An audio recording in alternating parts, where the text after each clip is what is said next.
우리 성도님들께서는 지금까지 지내오면서 참 많은 예배를 드리셨죠.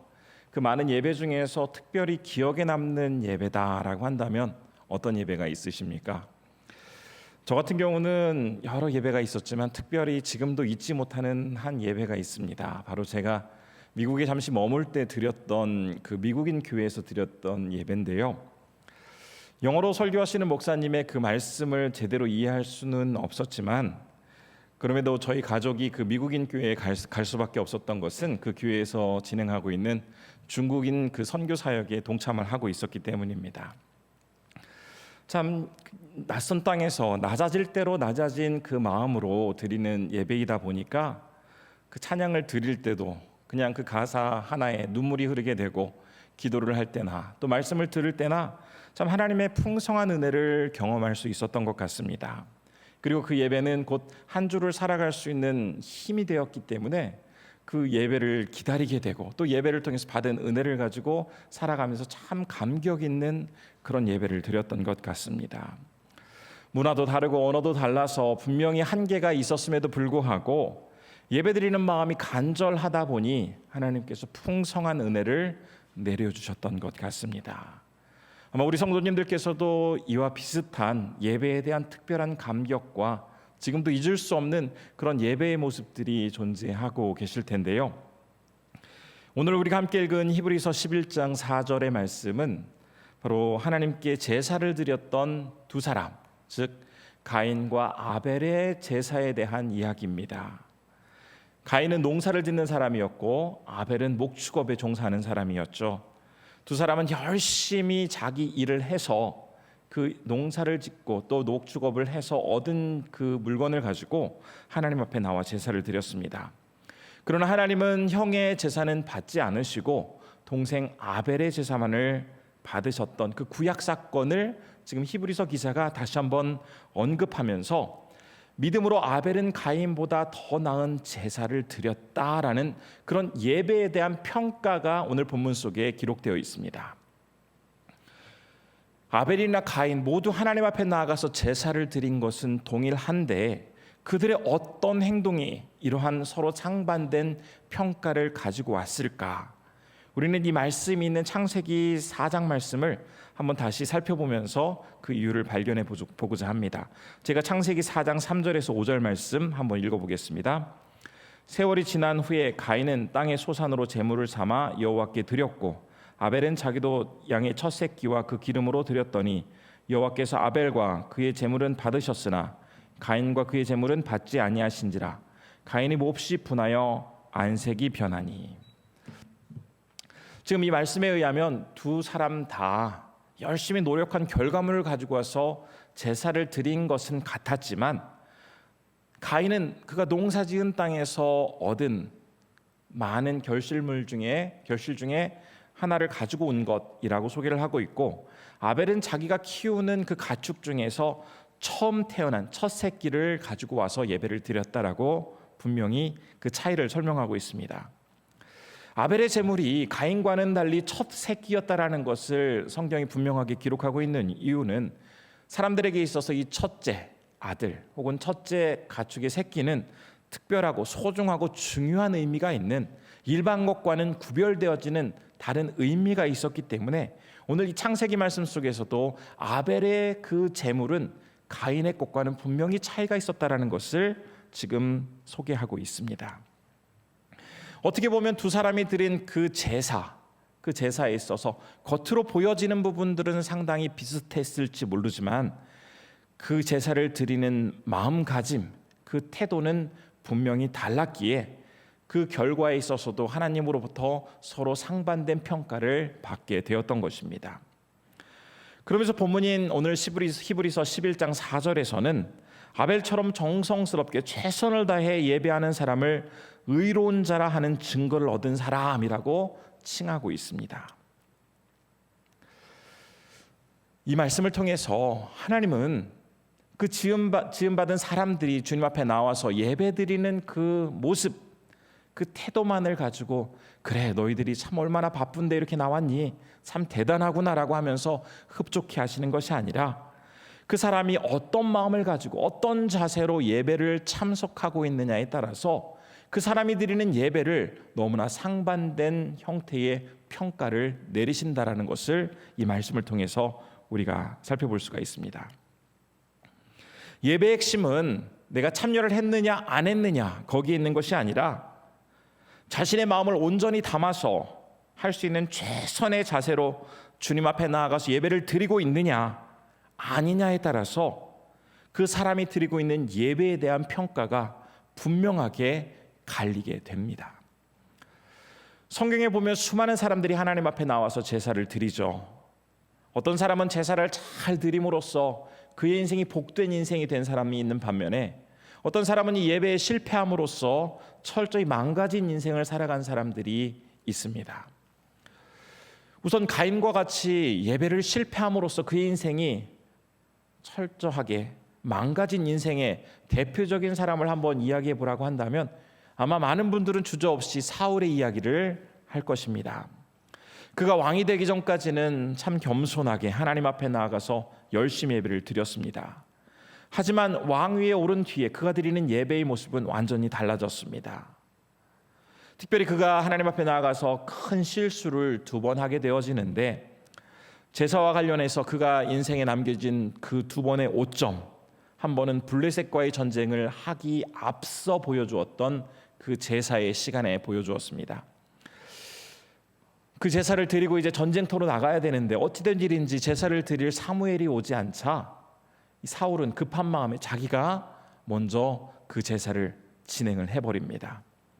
사울의 마음속에는 제사라는 것은 단지 제물을 태우고 그것을 의식을 지내가면서 그래서 하나님 앞에 어떤 한 시간을 드리는 것 그것이 전부 제사다라고 생각을 하고 있다 보니 그 제사의 겉모습은 그럴듯하게 흉내를 냈을지 모르겠지만 제사를 드리는 사람들의 그 마음과 태도는 전혀 중요하게 여기지 않은 채 그 껍데기의 제사만을 드리다 보니 하나님은 그의 본심을 알고 계셨기에 그 제사를 받으시는 것이 아니라 오히려 크게 책망하셨습니다. 그런데 사울은 이 한 번의 실수로 그치는 것이 아니라 또 다시 실수를 하게 되죠. 이번에는 아말렉과 전투가 끝난 뒤에 있었습니다. 바로 하나님께로부터 그 많은 전리품을 얻게 되었을 때 하나님은 그것을 취하지 말고 모두 다 없애버리라라고 말씀을 하셨지만 사울의 마음속에는 이 훌륭한 전리품으로 하나님을 예배한다면 참 의미 있는 일이 될 것이다 라고 생각을 하여서 하나님의 말씀과는 정반대로 그 좋아 보이는 물건을 가지고 하나님을 제사하였습니다.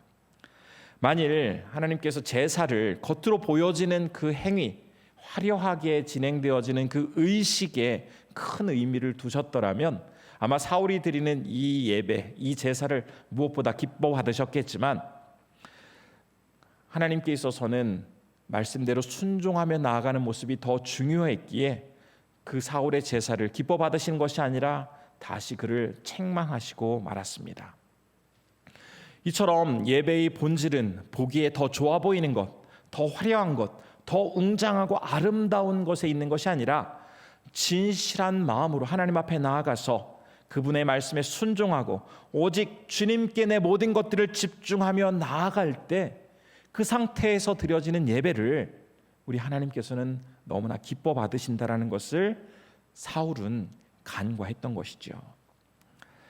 반면에 하나님께 나아가서 기쁨으로 예배를 드리며 주님의 마음을 흡족하게 해드렸던 경우도 있습니다. 대표적인 예는 이제 신약시대 사도 바울의 경우일 것입니다. 그는 온갖 어려움을 당함에도 불구하고 그 어려움의 순간에 예배를 중단한 것이 아니라 오히려 그 어려울수록 더 주님께 나아가서 예배를 드렸습니다. 그 대표적인 경우가 사도행전 16장 25절에 나오고 있는데요. 제가 그 말씀 한번 읽어보겠습니다. 한밤중에 바울과 실라가 기도하고 하나님을 찬송하며 죄수들이 듣더라. 그가 마게도니아 지역을 방문했을 때 빌립보 감옥에 갇혀서 어떻게 보면 죄수의 신분으로 굉장히 처량하게 그 시간들을 보내고 있을 때 바울과 실라는 그 감옥 안에서 하나님을 찬양하며 예배하였습니다. 그에게 있어서는 고난과 역경, 어려운 환경은 주님을 찬양하고 경배하는 데 있어서 예배를 중단할 만한 어떠한 이유도 되지 않았기에 오히려 어려운 시간 속에서 주님을 더욱더 간절히 불렀습니다. 그리스도인에게 있어서 이처럼 고난이 찾아오게 되었을 때 그 고난을 잘 견디면 모든 것이 다 되는 것이 아니라 오히려 고난 중에도 하나님 앞에 더 열심을 내어 나가 예배하는 것, 이것이 진정 참된 그리스도인의 태도라는 것을 사도 바울은 그 감옥 안에서 너무나 잘 보여줬던 것입니다. 예배라는 것은 내가 드리고 싶으면 드리고, 오늘은 기분이 별로 안 좋아, 오늘은 귀찮아, 그러니까 오늘은 예배를 안 드릴 거야 라고 하면서 내가 선택할 수 있는 것이 아니라 아무리 힘들고 어려운 조건에 있다 할지라도 우리가 힘을 다시 한번 내어 주님 앞에 나아가게 될 때 그 예배의 자리에서 얻게 되어지는 그 은혜와 기쁨이 너무나 크기에 그리스도인들에게 있어서는 예배는 선택이 아닌 반드시 해야 할 우리의 사명인 것입니다. 이런 어려운 여건 속에서도 예배를 중단하지 않았던 것은 바울뿐만이 아니죠. 초대교회 많은 그리스도인들이 그랬습니다. 특별히 주 303년부터 311년까지는 디오클레티아노스라는 황제가 이제 로마에서 이 집권을 하여서 아주 기독교인에 대한 박해가 최고조에 달했던 시기다라고 전해집니다.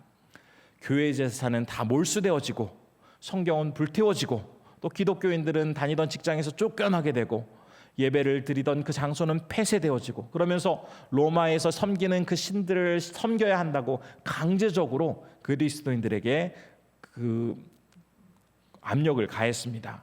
그러면서 명령을 따르지 않는 사람들에 대해서는 사자굴에 던진다거나 아니면 살아있는 채로 불에 태우거나 아니면 십자가에 못 박기도 하고 또 온갖 고문을 당하면서 고통을 준 뒤에 그 사람을 죽도록 하는 일들이 아주 극에 달했던 시기가 바로 이 시기입니다. 어떻게 보면 너무나 두렵고 어려운 시기였음에도 불구하고 성도들은 결코 예배드리기를 중단하지 않았습니다. 특별히 이 카타콤이라고 불리는 이 지하 묘지에서 비밀리에 모여서 하나님을 예배하고 주님께 간절히 부르짖으며 성도들의 모임을 지속해서 유지해 갔던 것이죠.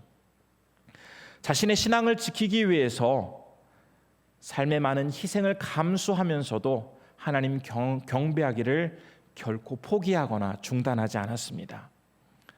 그리고 마침내 311년 갈레리우스 황제 때 이제 기독교인에 대한 박해는 중단되어지고 2년 후인 313년에 콘스탄티누스 황제가 우리가 잘 알고 있는 것처럼 밀라노 칙령을 통해서 이제 기독교를 공식적으로 인정하고 종교의 자유를 허락해 줌으로써 이제는 자유롭게 하나님을 찾고 예배하는 그러한 기쁨을 맛볼 수 있게 되었습니다. 이처럼 초대교회 성도들은 예배가 바르게 세워질 때 자신의 모든 삶이 건강해질 수 있고 모든 삶이 바르게 선다라는 것을 분명히 알고 있었기 때문에 어떤 어려운 상황에서도 결코 주님 경배하기를 중단하지 않았습니다. 하나님은 이처럼 그 백성이 당신의 말씀에 순종하여서 열심히 주님 앞에 나와 친밀한 관계 속에서 주님을 찾고 예배하기를 간절히 원하시죠. 하지만 우리가 그분의 그 말씀에 불순종하고 하나님의 뜻대로 가지 않으면 그 모습을 참 많이 안타까워하십니다. 하나님께서 그 백성된 자들의 그 행동 중에서 많은 부분들에 대해서는 안타까워하시지만 특별히 그 행동 중에서 못 견뎌 하시는 그러한 행동들은 바로 하나님께 예배를 제대로 드리지 않거나 아예 예배를 드리지 않는 경우, 혹은 하나님 아닌 다른 대상에게 나아가서 예배를 드릴 때는 하나님은 어떤 인내, 어떠한 그 백성들에게 자비함 없이 바로 그 백성들을 심판하시고 무섭게 그 백성들을 다루셨습니다. 왜냐하면 그 백성들을 세운 이유가 그들을 불러서 하나님을 예배하도록 하기 위해서 그 백성들을 모으고 또 당신의 자녀로 삼아주셨는데, 가장 중요한 이 목적을 그 백성들이 행하고 있지 않을 때 하나님은 가차없이 그 백성들을 심판하시고 책망하셨던 것입니다. 이집트에서 종으로 있던 백성들을 이제 출애굽시켜서 약속의 땅 가나안으로 이끌게 된 가장 중요한 이유에 대해서 말씀하실 때에 가장 그 중요한 이유는 바로 그곳에서 하나님을 예배하도록 하기 위해서 그 백성들을 불러내신다라고 말씀을 하셨습니다. 그런데 그 백성들이 시내산에 도착해서 하나님이 아닌 다른 금송아지를 만들어서 우상 숭배를 하였을 때 하나님은 그들에게 더 이상 어떠한 인내나 그들에게 자비를 베풀지 않으시고 바로 진노하시면서 그들을 심판하셨죠.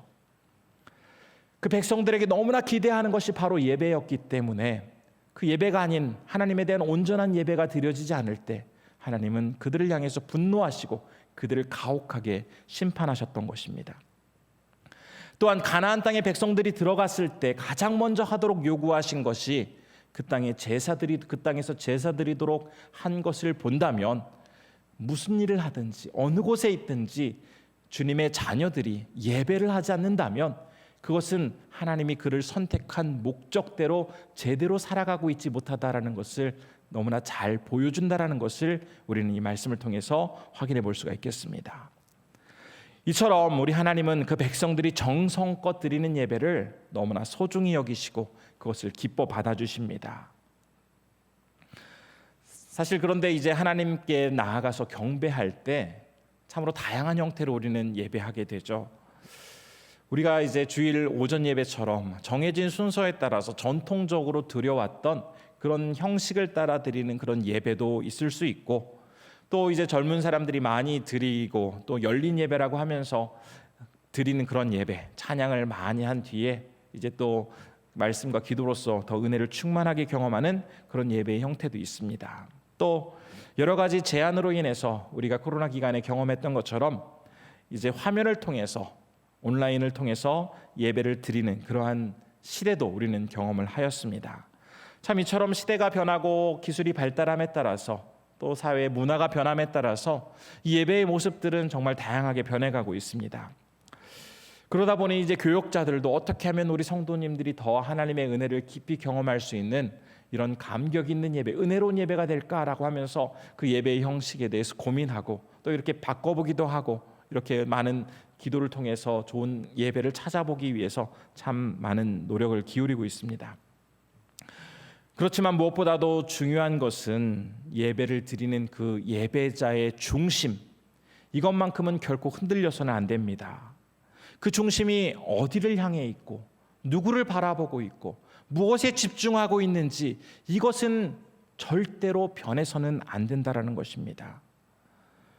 그렇다 보니 똑같이 온라인 예배를 드리고 있음에도 불구하고 도저히 몸을 움직일 수 없어서 나오지 못한 상태에서 예배를 드리는 사람과 똑같이 온라인 예배를 드리고 있음에도 불구하고 충분히 시간을 내어 현장에 나올 수 있지만 다른 약속 때문에 아니면 어디 놀러 가서 현장 예배 참석할 수 없어 마음에 찔림이 있고 부담스러워서 어쩔 수 없이 그 영상을 켜놓은 사람이 드리는 그 예배의 형태는 분명히 하나님 앞에는 다르게 비춰질 것입니다.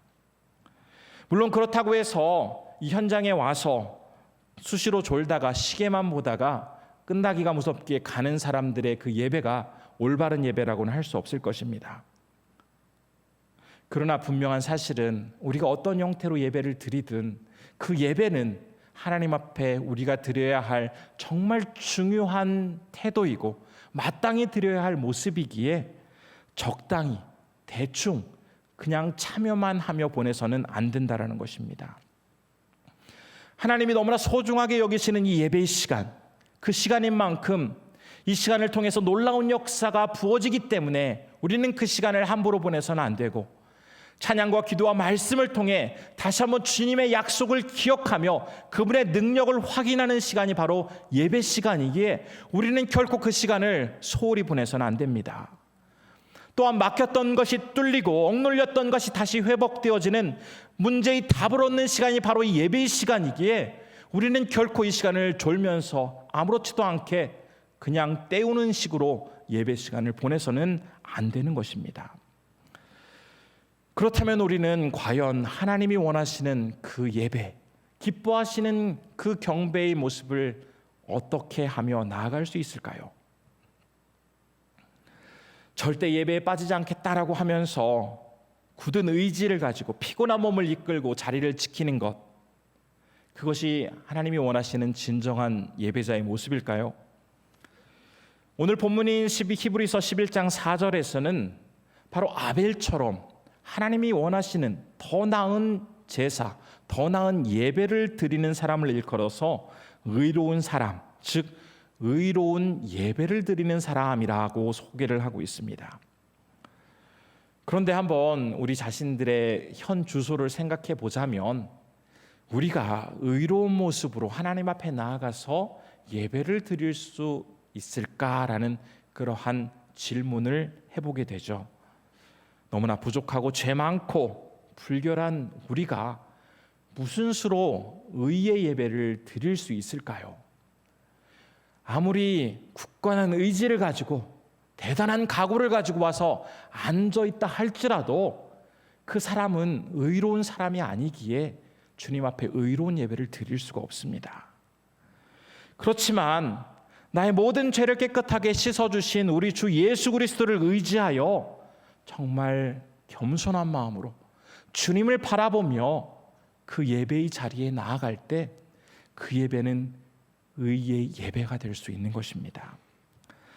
인간을 구원하기 위해 이 땅에 오신 예수 그리스도의 그 보혈의 능력 아래 철저히 자신을 내려놓은 채 주님만을 의지하며 나아가는 그 예배를 바로 하나님께서는 기뻐하신다라는 것을 오늘 본문 말씀은 우리에게 전해주고 있습니다.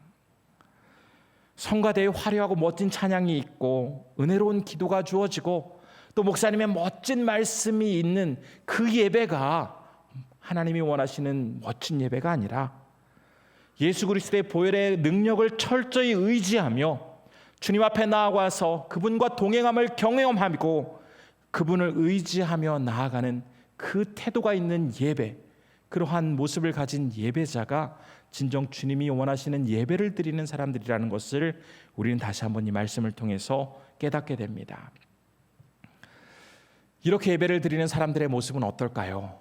예수님의 보혈을 의지한다고 하면서 그냥 되는 대로 적당히 와서 예배를 드릴까요? 예수님의 보혈, 그 보혈의 참된 의미를 아는 사람은 그 보혈을 의지해서 예배를 드리는 사람은 분명히 다른 모습을 보일 것입니다. 그 사람은 그 드리는 예배가 결코 그냥 대충 넘길 수 있는 것이 아니라 자신의 모든 것을 걸 만한 가치가 있는 것으로 여기며 최선을 다해 그 시간에 참여할 것입니다. 아마 요즘은 많이 보실 수 있을 겁니다. 식당 간판을 볼 때 누구누구 이름을 자기 석자를 써놓는 그런 식당을 많이 보실 수 있을 겁니다. 하지만 제 기억으로는 처음 그 식당 간판에 사람의 이름이 쓰여졌을 때는 굉장히 낯설었습니다. 아니, 자기 이름이 저렇게 간판에 쓰여지는 게 괜찮을까라는 생각을 저도 하였는데요. 하지만 자신의 이름을 이 간판에 새겨놓음으로써 사람들은 저 사람이 이름을 걸고 정말 최선을 다해 요리를 하는구나. 자기 이름을 걸고 요리하는데 설마 대충 하겠어? 나쁜 재료를 쓰겠어? 아무렇게나 하겠어라는 그러한 인식을 갖게 되면서 오히려 그렇게 이름을 써 넣은 식당이 더 많은 사람들에게 좋은 그러한 반응을 보이게 되자 이제는 그러한 식당을 찾아보는 것이 결코 어려운 일이 아니게 되었죠. 이처럼 자신의 이름을 걸고 모든 것을 다 건 채 예배하는 사람들은 그냥 대충 예배에 참여할 수 없습니다. 그 사람은 어쩌면 내가 드리는 이 예배가 인생에 있어서 마지막 예배일 수도 있다라는 생각을 가지고 정말 최선을 다해 그 예배를 참여하게 되는 것이죠. 아마 우리는 지난주도 예배를 드렸으니 오늘도 예배를 드리는 것이고 다음 주 주일에는 또 예배를 드리겠지라는 너무나 당연한 듯한 예배를 드리는 것에 많이 익숙해져 있습니다. 그러나 우리 교회 성도님들 중에서도 어쩌면 오늘 드리는 예배가 내 인생의 마지막 예배가 될 수도 있다라고 생각하면서 참여하고 계시다라는 것을 우리 성도님들 알고 계시나요? 그분들에게 있어서는 오늘 하나님을 찾는 이 시간이 다음 주는 나에게 보장된 시간이 아니기에 오늘 정말 간절한 마음으로 주님 앞에 나와서 열심히 주님을 찾고 계시는 그분들의 그 모습을 하나님께서는 얼마나 귀하게 받아주시겠습니까? 얼마든지 다음에 기회가 있겠지. 에이, 오늘은 이렇게 하지만 나는 다음번에 더 잘하면 될 거야 라는 그러한 생각으로는 절대로 우리가 모든 것을 다 건 예배를 주님 앞에 드릴 수가 없습니다. 마치 이것이 내 인생의 마지막인 것처럼 모든 것을 걸고 주님 앞에 나아갈 때에 그 안에서 놀라운 하나님의 은혜를 경험할 수 있게 되는 것입니다. 출애굽기 29장 20절에 보면 이제 제사장을 세우는 그러한 내용들이 있습니다. 제가 제사장 위임식에 관한 내용인데요. 제가 한번 그 말씀을 읽어보도록 하겠습니다. 너는 그 순양을 잡고 그것의 피를 가져다가 아론의 오른쪽 귓뿌리와 그의 아들들의 오른쪽 귓뿌리에 바르고 그 오른손 엄지와 오른발 엄지에 바르고 그 피를 제단 주위에 뿌리고, 이제 이 말씀은 아론의 후손 중에서 30세 이상 된 남자들을 이제 제사장으로 세우는 그러한 말씀 속에서 먼저 자신의 죄를 속죄하는 그 속죄제를 드린 후에 제물로 사용된 어린 순양의 피를 이제 손가락에 발라서 자신의 귀에 그리고 엄지 손가락에 또 엄지 발가락에 바르는 그러한 의식에 대해서 소개를 하고 있는 것입니다. 그들이 이 피를 찍어서 귓볼에 바를 때에는 이제 제사장으로서 사명을 감당할 때에 내가 이 귀로 듣는 모든 것들을 구별하여 정결하게 하나님 앞에 나아가겠습니다라고 결단하면서 그러한 행동을 하는 것이고요. 또 그리고 이제 오른손과 발에 그 피를 바르는 것은 내가 이 손으로 하는 모든 것, 내가 발로 걷는 모든 것에서 오직 주님을 위해서, 주님께만 영광 돌리기 위해서 나는 살아가겠습니다라고 결단을 표시하는 그러한 의식이었습니다. 즉 제사장들은 이제 그 임직식에서, 제사장 위임식에서 하나님 앞에 앞으로 내 인생의 모든 것, 듣는 것과 생각과 내 손으로 하는 것, 내 발로 걷는 그 모든 것을 다 주님을 위해서 걸겠습니다라고 결단하면서 그 제사장의 직무를 시작한다라고 전하고 있습니다. 바로 예배드리는 우리의 모습 또한 이래야 합니다. 내가 할 수 있는 부분에 대해서 어느 정도만, 일부만, 이 정도만 하는 것이 아니라 내 모든 것을 주를 위해 걸고 간절한 마음으로 나아가서 주님을 예배할 때에 우리의 예배가 참된 예배가 될 수 있습니다. 우리는 오늘날 특별히 교회에서 벌어지는 많은 여러 가지 일들을 보면서 안타까워하죠. 참 여러 교회에서 감히 교회에서 벌어질 수 있는 일일까라는 그러한 의심이 들 만한 일들도 많이 벌어지고 있습니다. 그러한 뉴스를 접하게 되면 한편으로는 마음 아픈 생각도 들지만 에휴, 어떻게 저럴 수가 있어라고 하면서 그 교회, 그 목회자 아니면 그 성도들을 우리는 비난하게 됩니다. 한국 교회에 나타나고 있는 여러 가지 문제들, 그 문제들 과연 그 잘못한 사람들을 철저하게 가려내어서 처벌하고 다시는 그렇게 하지 못하도록 엄벌을 내리고, 또 그러한 교회가 있다면, 잘못된 교회가 있다면 그 교회를 폐쇄하면 한국 교회가 바르게 세워질 수 있을까요? 다른 사람을 탓하고 원망하고 비난하기에 앞서 나 먼저 진실한 예배자로, 바른 주님을 경배하는 사람으로 세워짐으로써 한국 교회는 올바른 방향으로 나아갈 수 있는 것 아닐까 싶습니다. 예배를 통해서 하나님으로부터 능력을 공급받고 우리의 영혼이 새롭게 세워질 때에, 그때 우리는 아무리 힘들고 어렵다 할지라도 주님을 경배하는 그 자리를 통해서 받는 은혜가 너무나 크기에 우리의 영혼은 다시 살아날 수 있고, 우리가 주님이 공급해 주시는 그 능력을 힘입어서 다시 한번 이 세상을 바르게 헤쳐나갈 수 있게 되는 것입니다. 나아가서 주님 앞에 바른 예배를 드리는 사람들은 이제 단지 교회 안에서만 머물러서 지내는 것이 아니라 교회 밖에 나아가서도 이 세상 속에서도 동일하게 예배자로 살아가게 되는데요.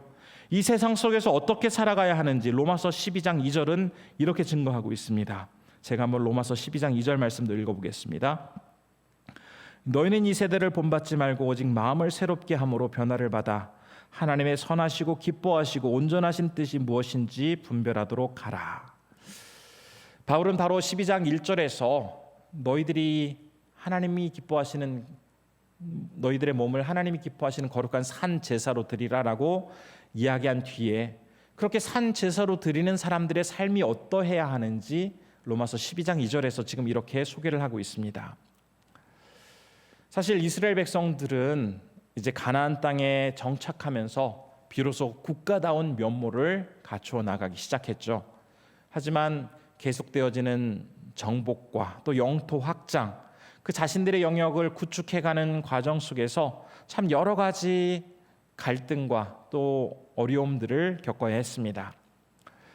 지금까지 오랜 세월을 이집트에서 종으로 살아오고 또 광야에서 유랑자로 살아왔던 그들에게 이제 한 곳에 정착해서 국가를 이루어 나아가는 것은 참 쉬운 일이 아니었죠.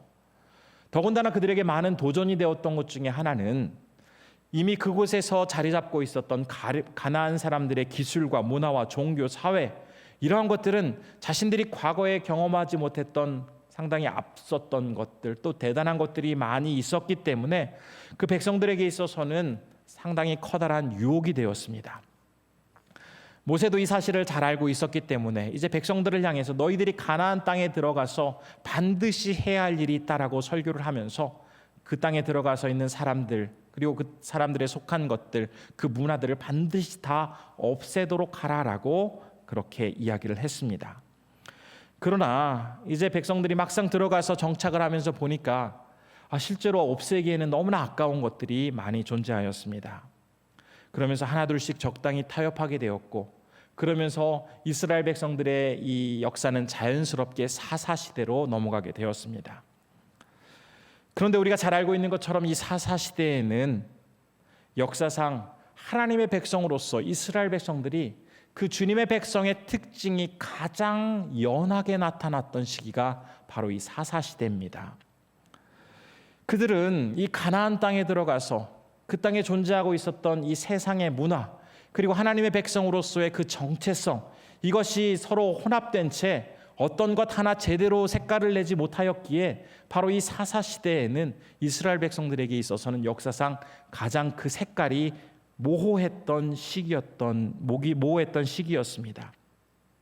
그렇다 보니 사람들은 자기 소견에 옳은 대로 살게 되었고, 그 결과 이스라엘은 주변 많은 나라들로부터 침공을 받으면서 큰 위기를 당할 수밖에 없었습니다.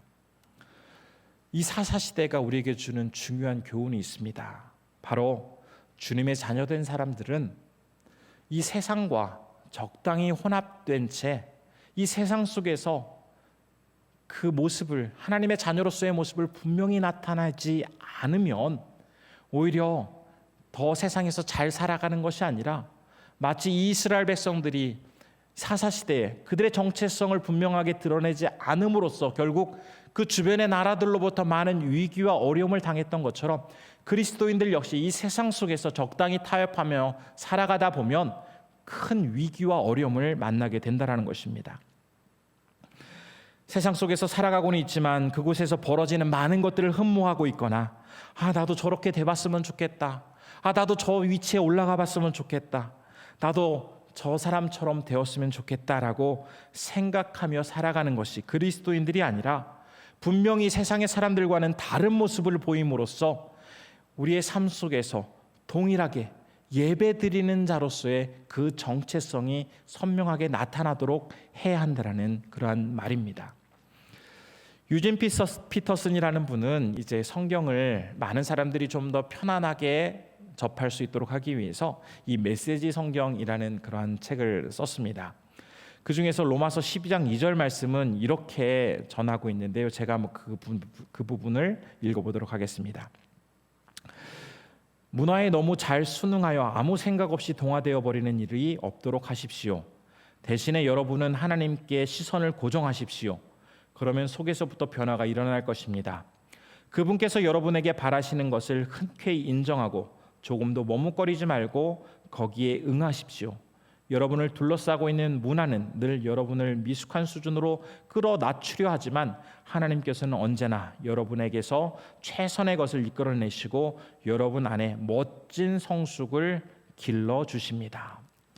바로 지금 이 메시지 속에서 전하고 있는 것처럼 우리가 이 세상 속에서 적당히 섞여서 살아갈 때의 어떤 문제의 답을 발견하는 것이 아니라 바로 주님의 백성으로서 분명한 삶의 예배를 드리며 나아가게 될 때에 그 안에서 우리는 세상을 변화시킬 수 있는 그 힘을 얻어낼 수 있고, 또 주님이 주시는 그 지혜 안에서 오히려 멋지고 성숙된 삶을 살아갈 수 있다라고 오늘 이 말씀이 우리에게 전해주고 있습니다. 이제 말씀을 정리하겠습니다. 우리는 그냥 대충 예배를 드리는 사람이 되어서는 안 되겠습니다. 정말 더 나은 예배를 드려야 됩니다. 그렇게 되기 위해서는 나의 예배를 통해서 거룩한 주님 앞에 나아가 주님 앞에 내 자신을 바르게 세우고, 또한 주님을 더욱더 간절히 바라보며 우리가 함께 아름답고 온전한 예배를 드릴 뿐만 아니라 이 세상 속에서도 그 열정과 간절함을 가지고 세상을 변화시키기 위한 세상 속에서의 예배를 동일하게 지켜 나아가야 할 것입니다. 이를 위해서 가장 중요한 것, 그것은 바로 예수 그리스도를 분명히 의지한 채 이곳에서 드리는 예배뿐만 아니라 우리의 삶 속에서도 주님이 온전히 나타나는 그 예배를 드리게 될 때에 하나님이 원하시는 진정한 예배자로 살아갈 수가 있습니다. 만일 우리가 이렇게 예배자로 제대로 살아가지 못하게 되면 그냥 우리는 평균을 유지하는 것이 아니라 오히려 이 세상 속에서 변질되고 타락하게 될 것입니다. 왜냐하면 우리의 마음은 그만큼 부패하기 쉽고 상처받기 쉽기 때문입니다. 따라서 이 상처받기 쉽고 부패하기 쉬운 이 마음을 주님 앞에 단련시키고 주님 앞에 바르게 세우기를 끊임없이 노력해야만 늘 올바른 주님의 사람으로 살아갈 수 있는 것이지, 그렇게 하지 않으면 결국 우리는 세상 속에서 그들과 다르지 않은 모습으로 살아갈 수밖에 없습니다. 진심으로 소원하기는 하나님이 기뻐 받으실 참된 예배를 우리 모두가 드림으로써 그 예배를 통해서 우리의 영혼이 살아나게 되어지고, 또 우리 교회가 다시 한번 올바른 방향을 향해 힘써 나아가는 그러한 중요한 계기가 이 예배를 통해서 시작되어지고, 또한 이 지역사회의 많은 변화를 한가람교회에 있는 살아있는 예배를 통해서 그 지역사회가 변화되어지고, 또한 하나님의 그 위대한 일을 이루어 나가기에 부족함이 없는 우리 모두가 되기를 진심으로 소원합니다.